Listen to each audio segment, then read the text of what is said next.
want to go back to the first thing you talked about, which sounded like flexibility, being able to absorb the shock.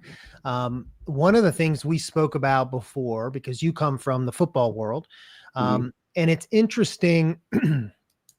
So the corollary I would give is like, you know, if a coach of an NFL team knows that he has 1 year or 2 years, and he has to show great success or he's out, versus one that is given the time to do the right things and build for the long term.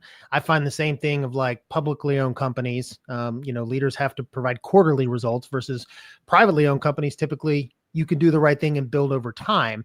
And so, is it harder, do you think, for leaders who are, I'll just say, less secure in their place, like one bad mistake and they're out, if they're not given that long-term view? Is it harder for them to be flexible and adapt? I mean, I think it's a combination. I think human nature, you understand some people are just more selfish intrinsically of how they approach the world, coming from a team environment that's somewhat still confusing.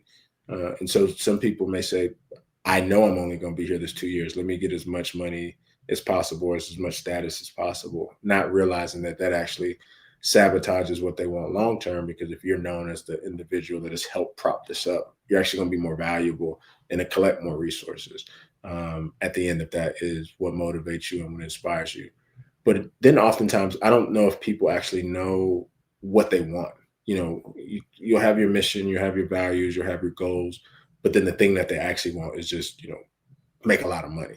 And those two things are at odds, because the timing of that and the when of that, and is it in general, it impacts the way people approach things. And so if you look over the long tail, the people that do it right, whether it's, your Buffetts of the world, or the coaches, or the athletic programs that have, built long, sustainable things that are successful over a long horizon, they have a great foundation. And then other things, you may see a spike and then it drops, and it's really hard to build a